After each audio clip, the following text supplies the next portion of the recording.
Welcome back to another Quantum Yoga podcast episode. We're here to, I'm going to try this right now. We're here with Teemu Arina, which is my attempt at pronouncing Teemu Arina, right? So welcome to the show. And he is one of the co-founders of the Biohacker Summit and co-author of the Biohacker's Handbook and a few other peripherally related things as it has to do with biohacking. So welcome to the show.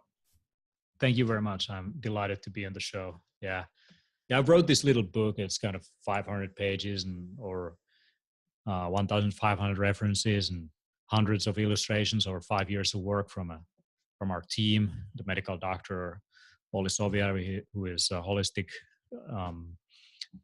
who takes a holistic approach to health.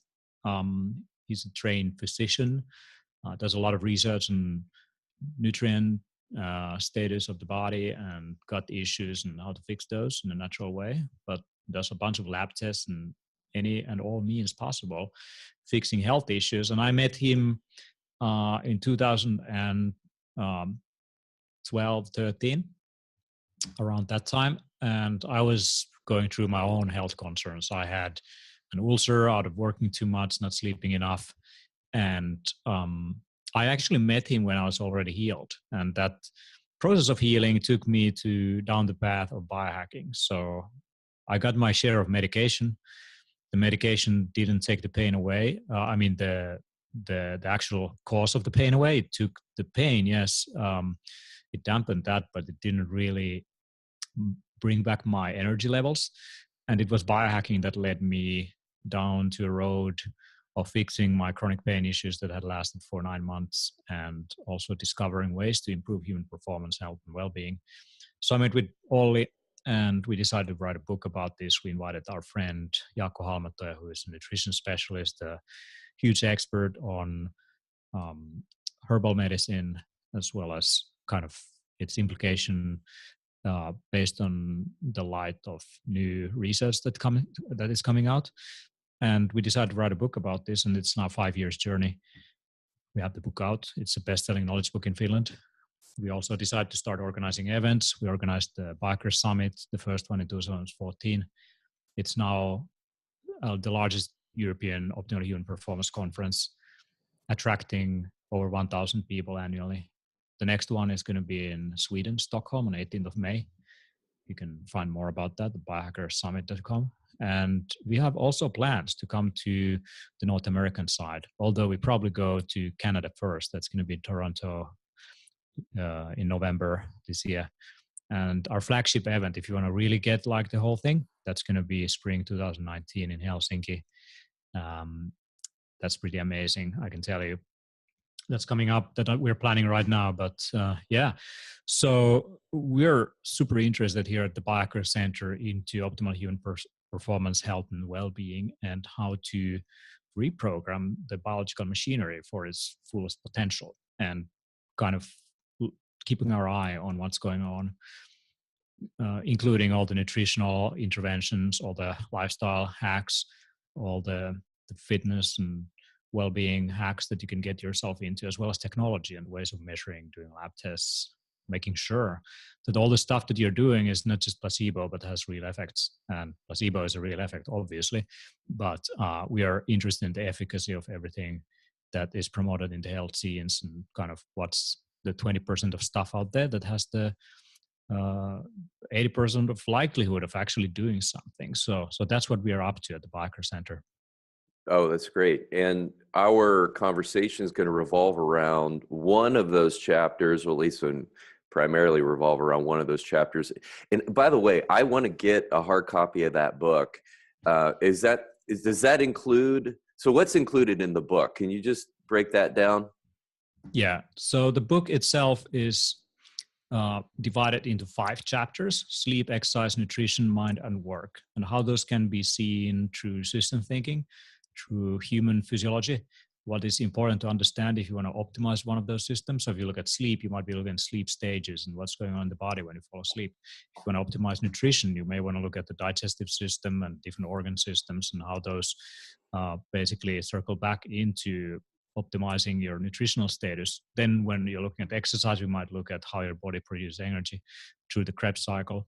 So there's many of these different systems that we dive deep into, and then we look at the methods and research that actually seems to be useful in terms of influencing those systems. And then we go into the personalized approach, so how you can figure out through measuring both your, let's say, nutritional status or your sleep stages and sleep quality down to your genetics, how that might also influence your unique capabilities and abilities to deal with some of these issues. And so the book is already actually available in English in part. So you go to biohackingbook.com, you can get the sleep chapter for free, and you can also subscribe to the full book. So you get sent out the chapters as they get translated and perfect and edited into English. So we are almost done. I mean, there's just the work chapter. Today I got the final review of it, and I think it's ready. We got the foreword for it. It's going to be sent out to our readers. And then after that, there's still going to be the mind chapter. And once we are done with that, we will ship the physical book to everyone who has subscribed to it. There is more to it. I mean, if you pre-order it, in addition to getting all the electronic copies for free on top of the actual book, the electronic copies will be slightly expanded from what's going to be in the print edition. You also get access to some of the free webinars and content that we are producing later this year around all these 5 topics. So you're going to be able to jump into that, as well as there is a private closed Facebook group where you have the opportunity to ask questions. And there's a bunch of interesting characters there as well. So from the biohacking community. So that's how you can get involved.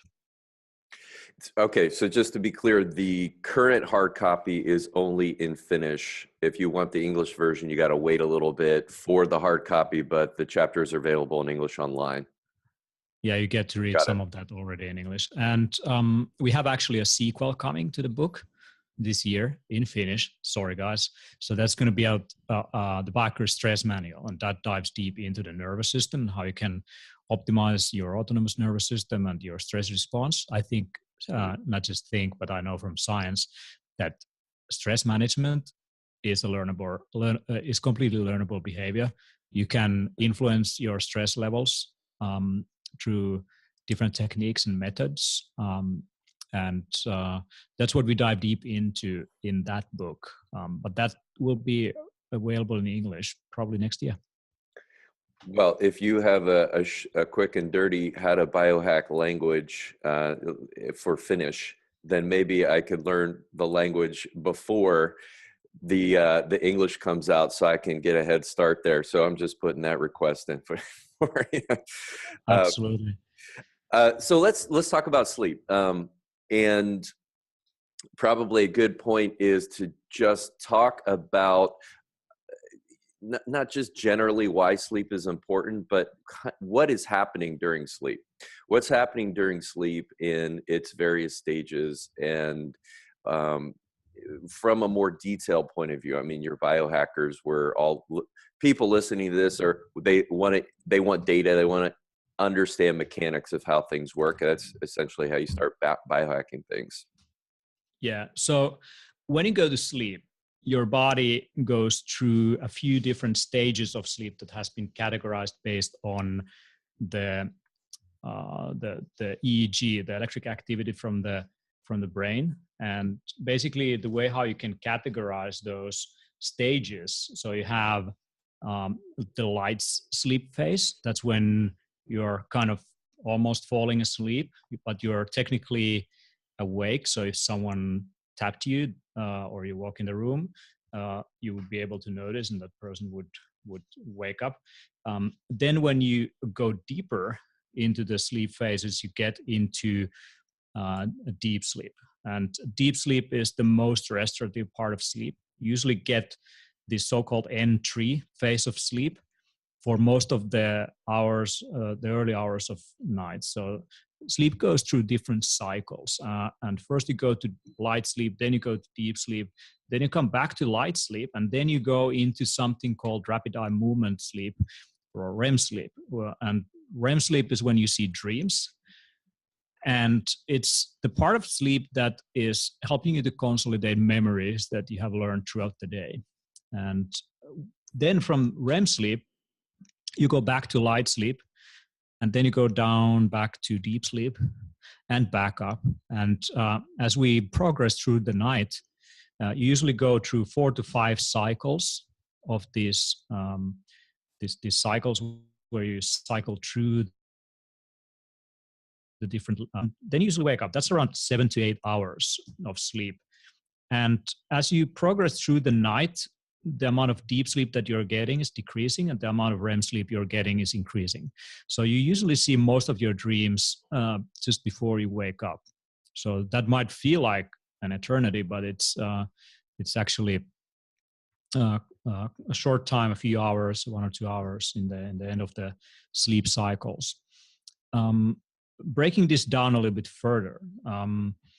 So when we look at sleep quality, we're not looking only about if you slept 7 to 8 hours. We look at sleep onset, how quickly you fall asleep, and we look at how restful the sleep was. So if there was any physical movements and so on going on, if your breathing patterns were fine, if you have sleep apnea, you probably might wake up just like suffocating yourself throughout the night. That's what some people deal with.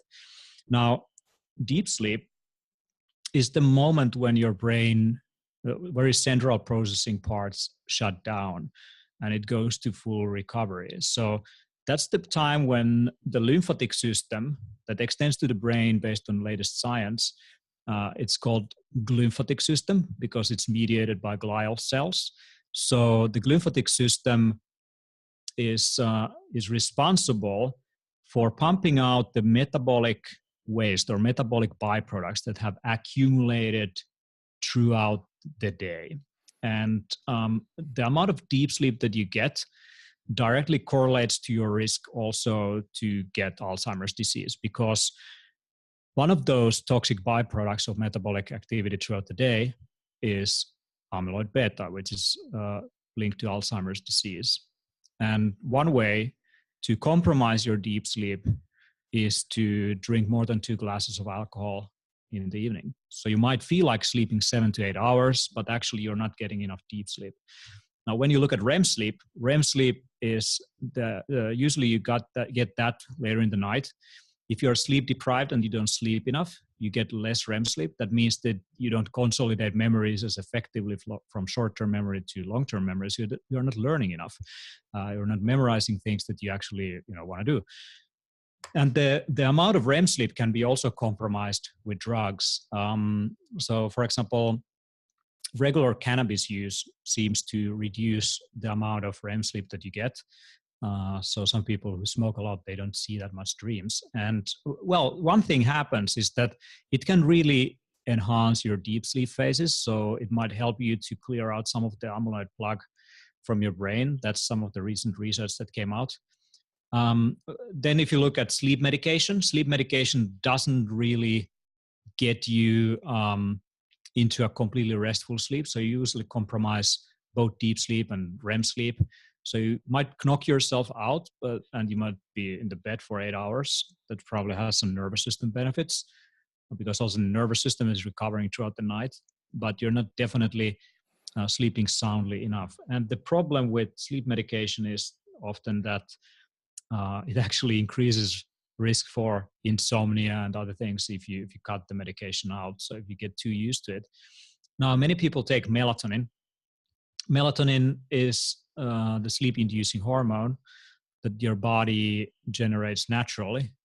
And you can buy that as a supplement, but there is no nutritional source for it in nature. I mean, there is no melatonin in oranges, for example, but they have synthesized it and made it available over the counter.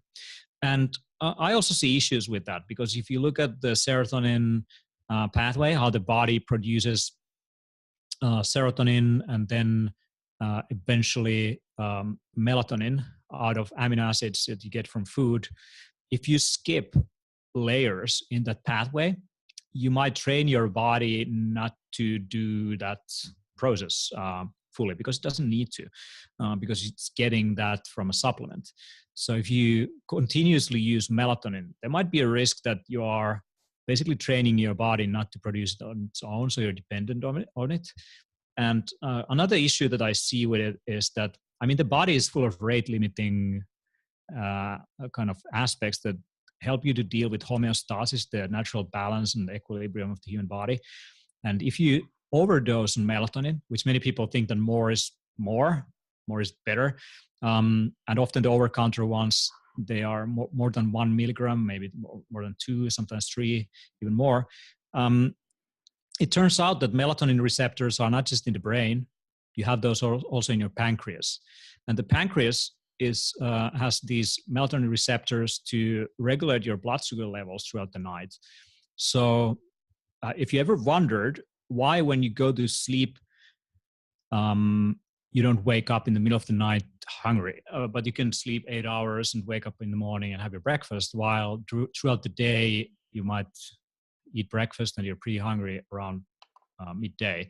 So one of the reasons is that at night, when melatonin levels increase in your blood, it actually blocks insulin secretion in the pancreas, meaning that when your blood sugar level is higher, insulin doesn't bring it down. So you can sustain higher blood sugar levels throughout the night. Great. The issue is if you eat at night, then you increase your risk for diabetes because there's no insulin coming around to deal with the excess sugar. Also, if you dose too much on melatonin, in the morning, your blood sugar levels might stay artificially elevated for as long as until midday. So if you have breakfast with some porridge and orange juice and all these things, you are maybe risking and increasing your risk for diabetes and increasing obesity and other factors. So if I would be taking melatonin, I would microdose it. I would take as little as possible and see at what level I don't need it anymore. And usually if you're a healthy young person, you probably don't need it anyway. Although it has anti-inflammatory properties, I would occasionally maybe use it for jet lag. And maybe if I'm through a lot of things, but on a regular use, probably not very useful. If you sleep soundly, it's fine. Now, I would definitely keep the dose low. As you age, there is calcification in the brain related to regions that release melatonin. So you might get less melatonin in your system. So if you're an elderly person, you naturally sleep slightly less because the melatonin levels in serum level are not high enough throughout the night. And you wake up, usually your sleep periods will be shortened, then it might be a good idea to take a little bit of melatonin. But definitely I would start as low as possible instead of starting from the 1 milligram dose. I would even go to 0.1, 0.2. And here's the catch. If you're one of those persons who is highly sensitive to the effects of melatonin, so there's an evolutionary adaptation in 30% of the population to be able to deal with hunger and famine and whatever. So lack of food. I'm from the Northern Hemisphere. There's a bunch of people around here who, from evolutionary perspective, didn't have that much access to food. So were hunting at night. So for those people, there was a benefit of keeping the blood sugar levels elevated. So you could hunt throughout the night and not feel hungry, and you can get by with less food. But in modern times, when food is abundant, those people obviously have higher risk for diabetes, but also they are more sensitive to the effects of melatonin. So they might have even 60 times the sensitivity to melatonin. So for those people, I mean, that would mean the dosage of melatonin would be 60 times less than some other people for the same effect. So that's always important to remember, that the body is full of all these systems, these biochemical and metabolic pathways, and there's rate limiting factors. And if you surpass some of those, you might have very noticeable effects, but also potential side effects, like I just described with melatonin. So I could speak a lot about sleep, so I'll give it to you. Well, yeah, it just created a whole bunch of questions. If we could go back to this N3 sleep or slow wave sleep, deep sleep, and I'm so glad that you brought up this amyloid plaque issue. I was kind of wondering that, and you just confirmed it for me. And interestingly enough, I was listening to a Paul Stamets interview, and he was talking about the use of lion's mane to counteract that process, and as an interesting, daytime hack. I wonder, what is the initiating factor here? If you can speak to it, what is the initiating factor of this N3? I get that we've got delta occurring, which is in that band of, just over 0 to 4 hertz. I get that. And I've been digging around to get a little more information from an electromagnetic standpoint of what is occurring in the central nervous system in the brain. Is that the initiating factor for all of these biochemical events, this glymphatic system upregulation, things like growth hormone, or what? Can you speak to this initiating stage? Yeah, I mean, the way how these sleep stages are categorized, I mean, the researchers have been changing this like throughout the years. I mean, how many levels there are. They even categorize sometimes these sleep spindles, so certain kind of patterns that are also seen in brainwave patterns. That's also part of specific phases of sleep. So when it comes to the delta waves, which is kind of the slow wave frequencies, it seems that these brainwave activities kind of slow down as you fall asleep. And also at that stage, your breathing patterns get lower, your pulse goes lower, your cardiovascular system basically tunes down, your blood pressure goes down, your body temperature goes down. It will be at the lowest. And this is the part of sleep that seems to be compromised when you get older. I'm not a sleep researcher really to kind of tell you more about these things. I'm as curious as you are about these stages. And through meditation, we can access some of these states while still being kind of half awake. I'm so glad you brought that up. That was my next question to you. Yeah, so when you go to kind of light sleep and you increase the wavelengths around 11 to 16 hertz, or theta waves around 4 to 8 hertz, that's when we see a correlation of brainwave patterns with creativity and also kind of daydreaming and meditation. And although when you're awake, we have this kind of high beta activity, so very fast kind of brainwave patterns.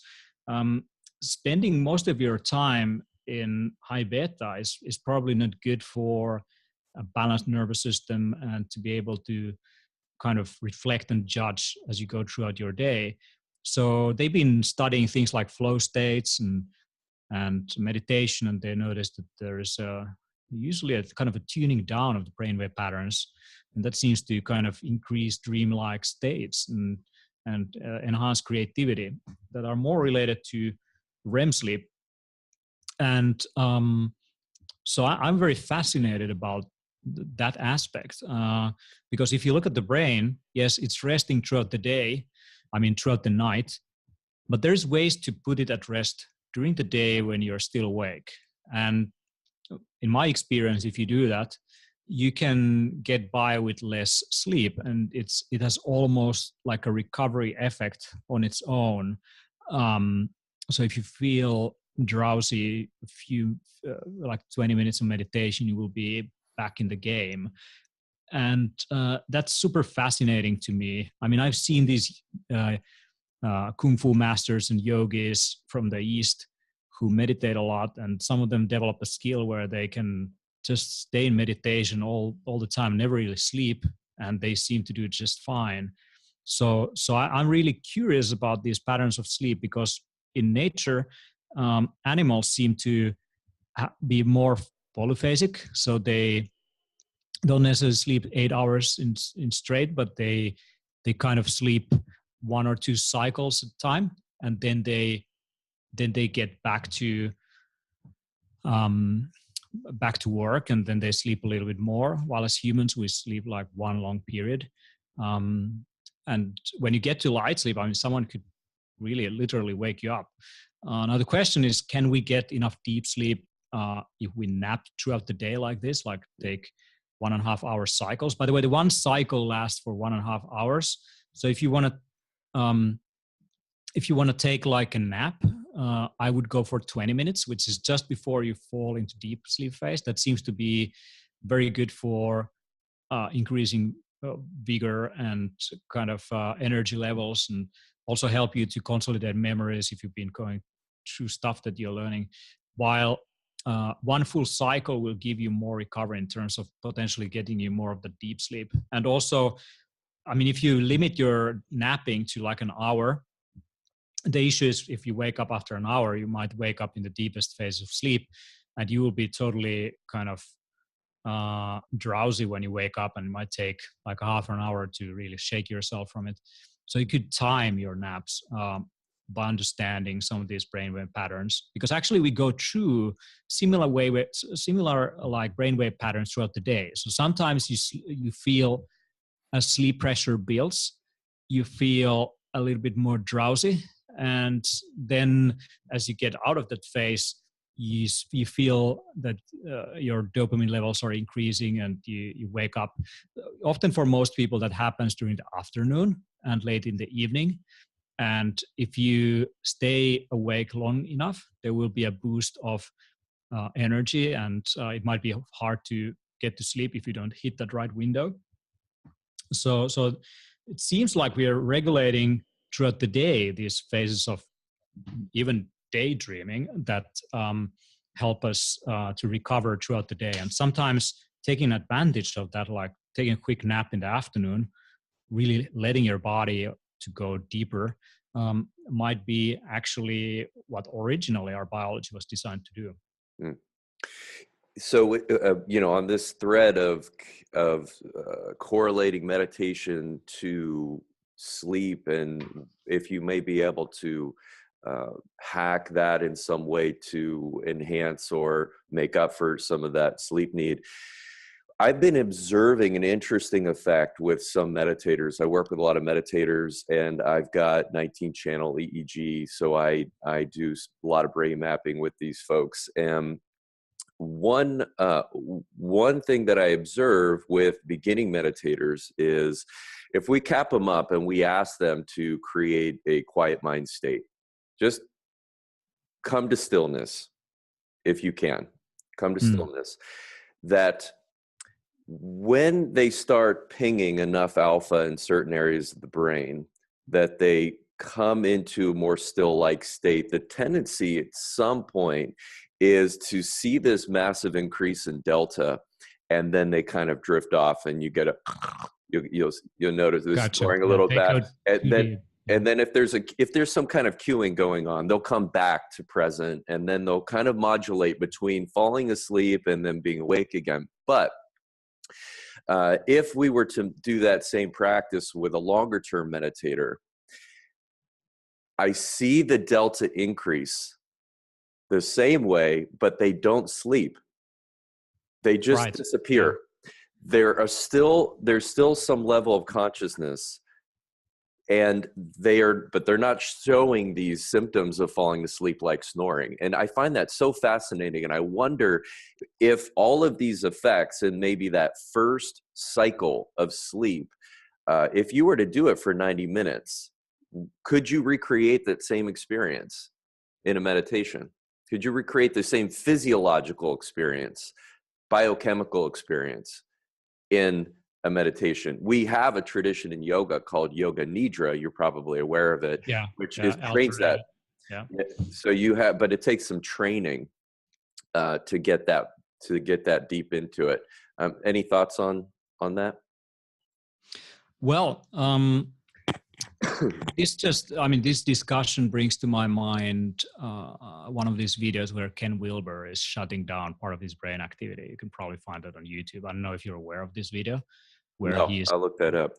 Yeah, check it out. Ken Wilber, the guy behind integrative philosophy. So he shows, like, it's pretty old video, but he shows different types of meditation.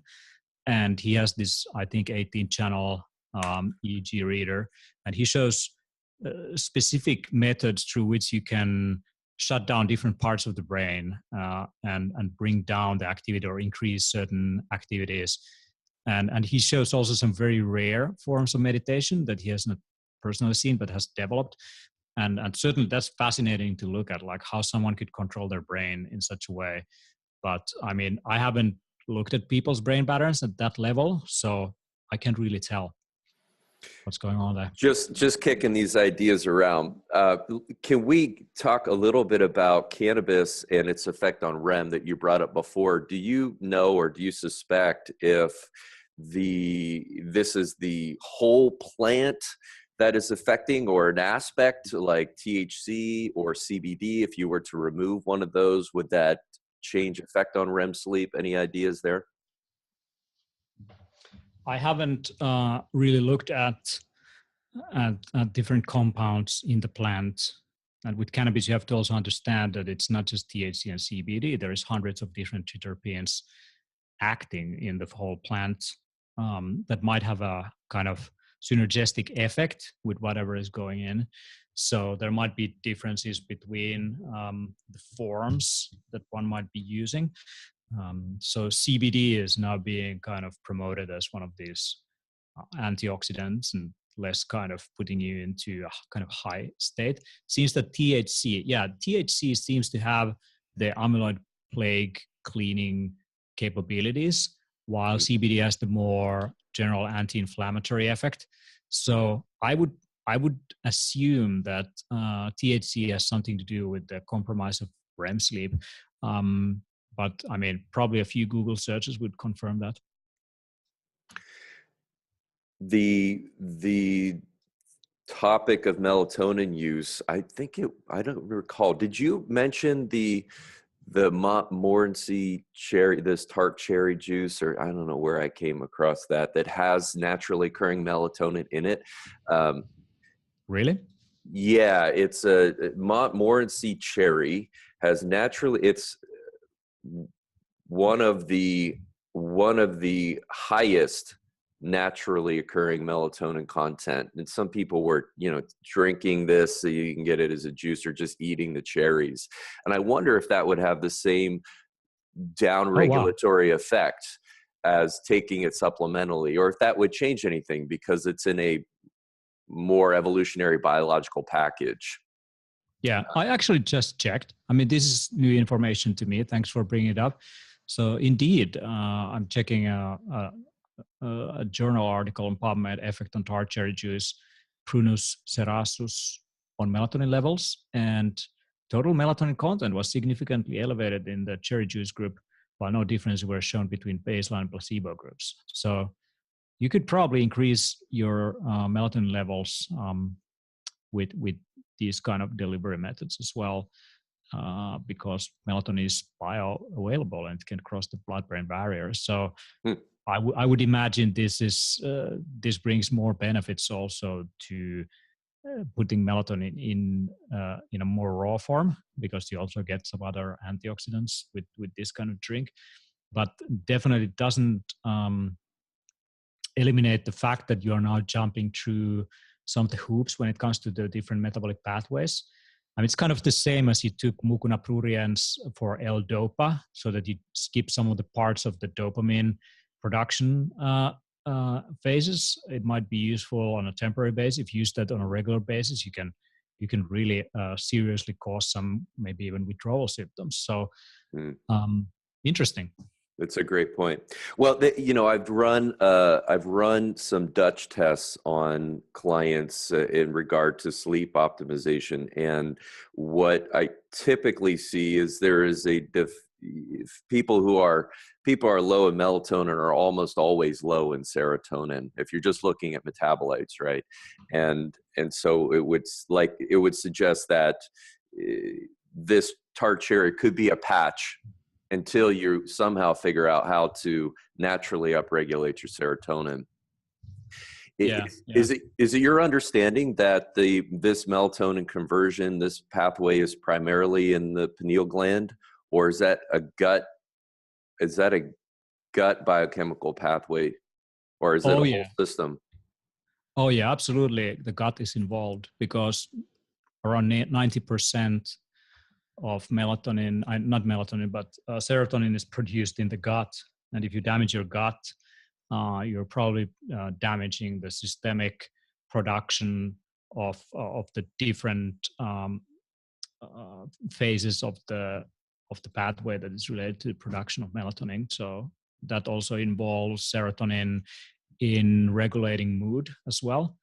So I think the Eastern philosophers were, and not just philosophers, but health experts, they were intuitively right by saying that the the life force ki or chi resides in your abdomen, and the brain gut axis, the gut does influence the brain. This is only just one of those mechanisms. There is so many other ones through inflammatory biomarkers and other things. And the other way around, also the brain can affect the gut. So if you feel a bit excited, you can feel it in your gut. And looking at the pathway, the way how we produce melatonin, I mean, that comes from amino acids. Tryptophan is the starting block. Basically, some of the highest source of tryptophan in foods include, if you look at meat, there is turkey. If you look at plant sources, there is pumpkin seeds, for example. And then you produce 5-HTP. That sometimes you can also get from dietary sources, like John's wort. That's already jumping like one step. And then you get serotonin. The amount of serotonin can be also regulated by looking at ways to block the breakdown of serotonin. So there's serotonin reuptake inhibitors. There is different agonists and antagonists that can be used. One that comes to my mind is huperzine A. Actually, if you take huperzine A just before going to sleep, you will more likely have extremely vivid dreams.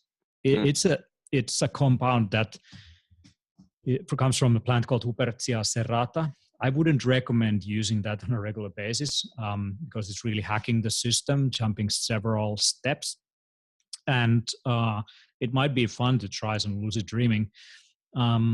But there's the same issues with melatonin there. And it has benefits for people with dementia and Alzheimer's disease. So they have usually lower levels of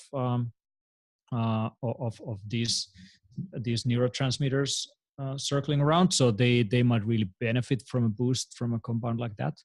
And yeah, I mean, it's human body is such a complex biological computer that it really requires a lot of like effort to get your head around these different pathways. And we are still figuring out many of these cycles. I mean, just looking at the gut microbiome and the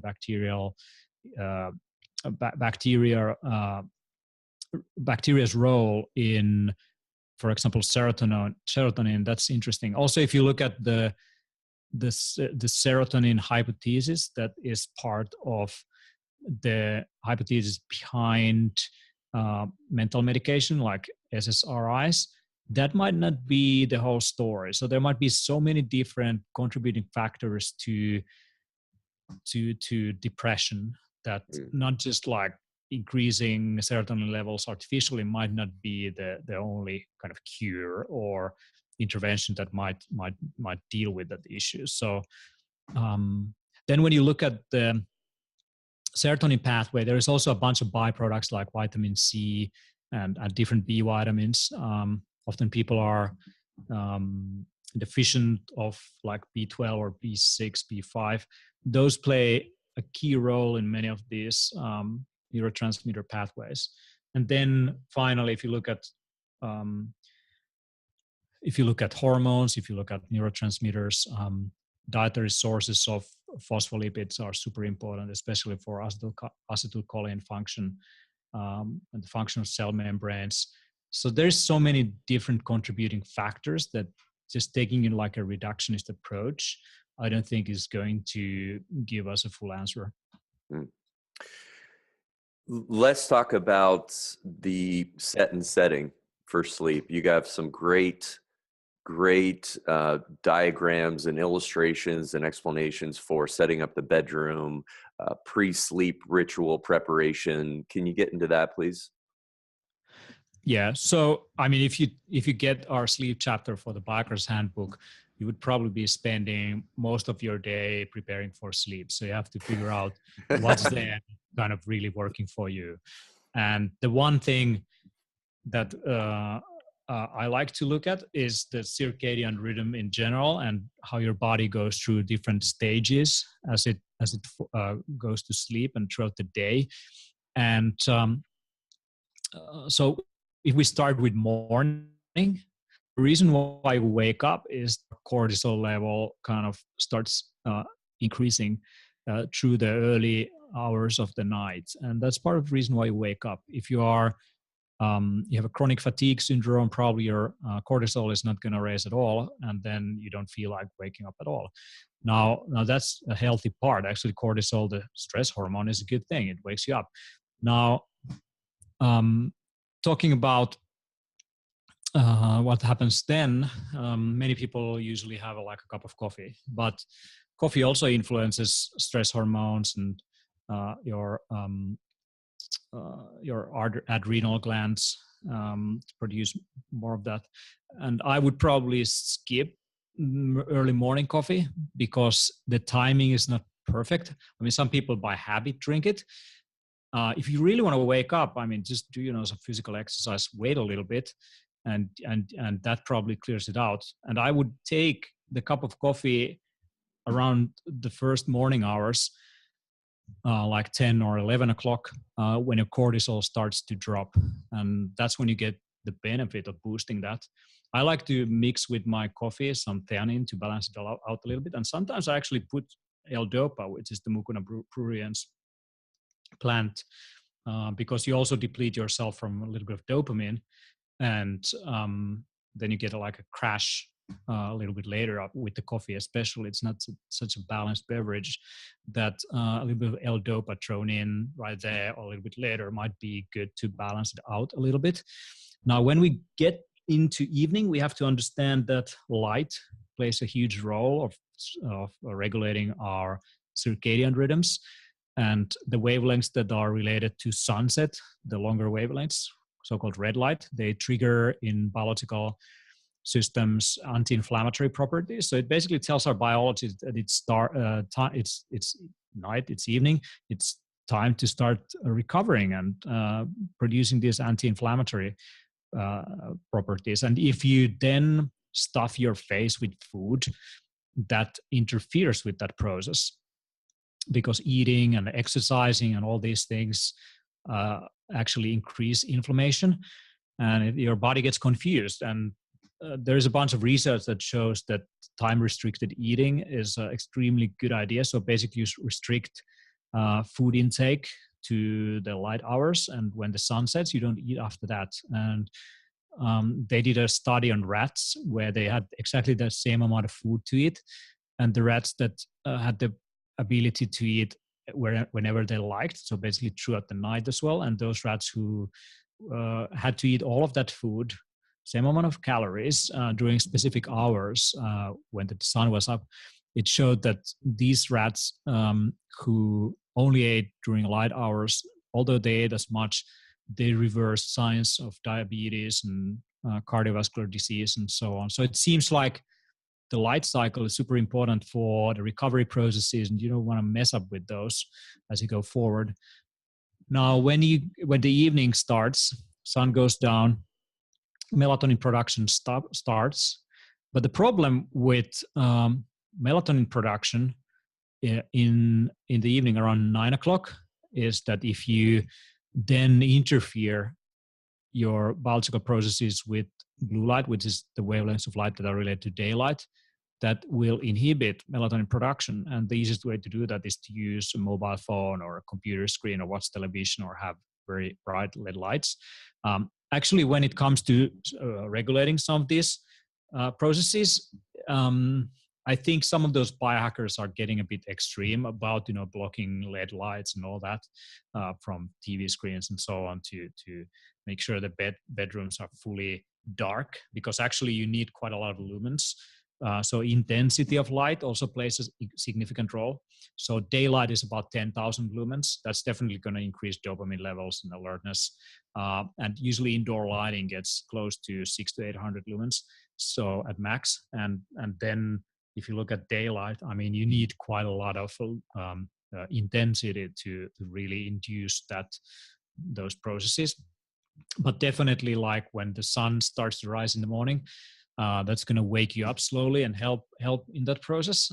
So getting your bedroom pitch black and dark is probably a good thing, and also helps psychologically that you're not watching all those blinking lights and other things that might interfere. And one thing that I would look at is, I mentioned diet, and I've noticed that if I stop eating a few hours before going to sleep, also my digestion is not as active throughout the night. And it means that I usually get my lower resting heart rate earlier in the night. And when you get the lower resting heart rate, I mean, that's a good thing to get it around midnight, because then cortisol starts to kick in and it starts to elevate. If you eat too late, your resting heart rate averages throughout the night will be higher, and your nervous system is not kind of getting all the recovery it could, because it's dealing with some other factors. And also, I mean, digestion stops at night, so you might have some food that is not undigested and you get some gut issues in the morning. So there are many benefits. Now, when it comes to fasting, if you fast, you can actually compromise your sleep quality, because from an evolutionary perspective, fasting moves actually the circadian clock a little bit forward.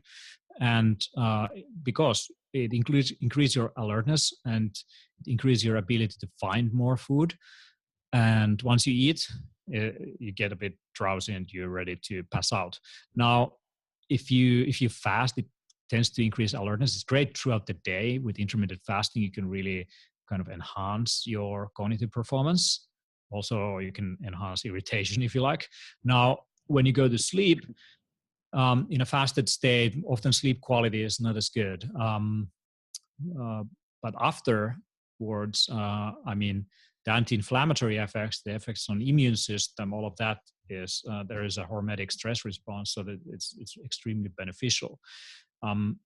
So what I would recommend people to do in general is the following. If you look at exercise, don't exercise too late in the evening, because increasing body temperature and inflammation is probably going to interfere with some of the anti-inflammatory properties, and also will reduce your nervous system recovery. That includes also other hormetic stressors like sauna, or heat alteration. Taking a cold dip or a really hot sauna might not be a good idea in the evening. I've noticed that it postpones nervous system recovery and can increase, especially sauna can increase your heart rate by 10 points, and it takes about 5 to 6 hours for wearing out. So, but if you look at cooling yourself up, that's a good idea. So taking a slightly cold shower, not necessarily the strongest cold you can get, is super useful, because there is a drop of body temperature when you go to sleep. For that reason, sleeping in a colder temperature usually gives you deeper sleep also. So if you want to get more deep sleep, more REM sleep, probably colder temperature in your bedroom is a good idea. Although you want to cover your feet and maybe hands with socks or gloves. And that actually helps a lot to actually drive the cold deeper and not wake you up with this peripheral facts that the body needs to keep the temperature up in the peripheries. So I would definitely look into something like that. And then when it comes to light exposure, being mindful about it, reduce exposure 1 hour before going to sleep. And I wouldn't go crazy like wearing red and blue light blocking glasses throughout the day. I mean, that's extreme and doesn't make any sense, because you need blue wavelengths also. I mean, that's part of a balanced human being. Now when it comes to technology and other interventions. Meditation is really good. I usually do it in the morning, but before going to sleep, imitating someone who's falling asleep, doing a few deep breathing exercises, relaxing your body, focusing on breathing often helps to fall asleep more quickly. Like you described how some of those unexperienced meditators fall asleep when they relax fully. So that's one thing. And there are some technological interventions as well, like that you can get into, but this takes you quite far. You think we got through tools, hacks? One thing that I want to address is when it comes to measuring these things. That's what I wanted to ask you. Yes, measuring. Yeah, because I'm a big advocate of quantified self. I'm a big advocate of using technologies to track and figure out whatever you're doing is having the result you look into. That what I just described about the effect of sauna and all that late in the evening comes from my personal experience of looking at what I do and the relationship to my sleep quality. And when I do enough of that, I can see a correlation that, at least in my case, it takes like 5-6 hours to really recover from something like sauna. But the nice thing about that and exercise is that if I do it early in the day, like in the morning hours, actually it enhances my sleep quality greatly. So I get more deeper and sounder sleep late in the evening. And what I use is the Oura Ring. That's a Finnish company. This is the new version of the Oura Ring, which is super thin. I don't think many people have it right now, but I do, because I'm closely related to the people who build it. I'm not that deeply affiliated, but I'm a big fan of what they do. But it's the most accurate sleep tracker that you can have anywhere in your hand. Comparing to this watch here, for example, the Garmin watch, it has also optical ways of looking at what's going on in terms of heart rate and all that. It's quite accurate, but the Oura is even more accurate because it can also look at heart rate variability in a more accurate way. This has first beat algorithms for looking at heart rate variability as well. Oura has also the information that's related to body temperature fluctuations. So the body temperature drops, as I mentioned earlier, with deep sleep. So it can more accurately recognize when you actually fall asleep. It can more accurately understand which stages of sleep you're in. So you get good data. So start with good data. That's the first step. Now the second thing is kind of how do you interpret that data, and learning about this data takes some time to really be able to use it in a proper manner. Understanding some of the relationships, like I mentioned, with the involvement of drugs or coffee too late in the evening and all that, how that influence these things. And most people recognize very early on, like how alcohol consumption might compromise their sleep by looking at data like this. Now, then again, if you don't want to get a device like this, by the way, I have another one, which is called EMFIT, EMFIT. That's another Finnish company. It basically is this device that you put under your mattress. What I like about it is that you don't have to think about it. You don't have to charge anything. It will recognize from your heartbeat when you're in the bed. And it does very accurate analysis. And I really like the depth of data that you can get from it, even more so than I can get from Oura.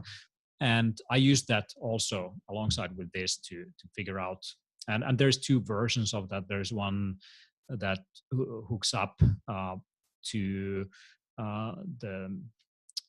wirelessly to the network, and then there's one that basically hooks up through a wire, so you can have basically like a wired internet connection to it.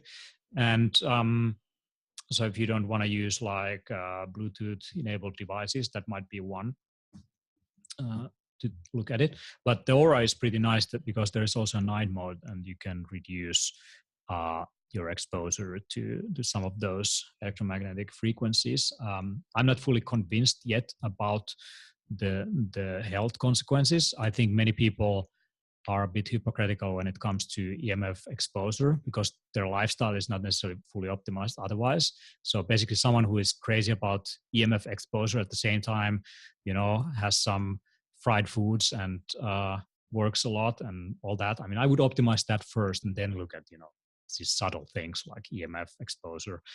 But maybe some people are more sensitive than others to the different signaling in the body and how these things can influence. So, yeah, I mean, technology, it can be extremely helpful for optimizing your sleep for sure. And with these devices, you will also see if you're getting results from other kind of lifestyle factors. And the mobile phone also has apps like Sleep Cycle and Sleep Time and Sleep Like an Android on the Android phones. And those give you, generally speaking, only the data of the duration of the sleep, and that's not even as accurate. It tries to figure out your deep sleep phase by looking at when you're not physically moving in the bed. So it uses the phone's sensitive accelerometer to figure out if you're moving or not. But I think it's more useful to kind of give you a sense or a trend of how you sleep in general, and maybe a motivating factor for sleeping 7 to 8 hours a night if that's important to you. And later on, when you get serious about sleep, you probably want to get yourself into some of these devices that are more accurate. Now, the most accurate way would be to actually study the brain waves throughout the night, because then you get even deeper understanding of what's going on in the brain. I'm not aware of any good consumer grade devices for that right now. Even the Muse headband is mainly for a toy for meditation practice throughout the day. I know that there is some companies who have now products coming out that will do that kind of thing, but I'm a bit skeptical if it would be fun to sleep with an EEG reader and if they can get the user interface nice. And the other thing is the lymphatic flow. I mean, if you are blocking even your arteries. So one thing about sleeping with a pillow. Oh, that's such a good point. I want to bring up that many people are advocating these memory foam pillows. And the problem with memory foam pillows like Temper is that once you put your head on it, it's pressing back to your neck at an exponential rate. The heavier your head, the more pressure is actually coming into those points. So yes, you do sink into it, but if you have the pillow just perfectly aligned on your neck, it will actually block some of the arteries in your neck, and you get reduced blood flow into the brain, and you might have a headache in the morning. So what I would rather going for might be something that they use in the East. So they might have kind of a harder pillow, but only on the temples, and no pressure on the neck.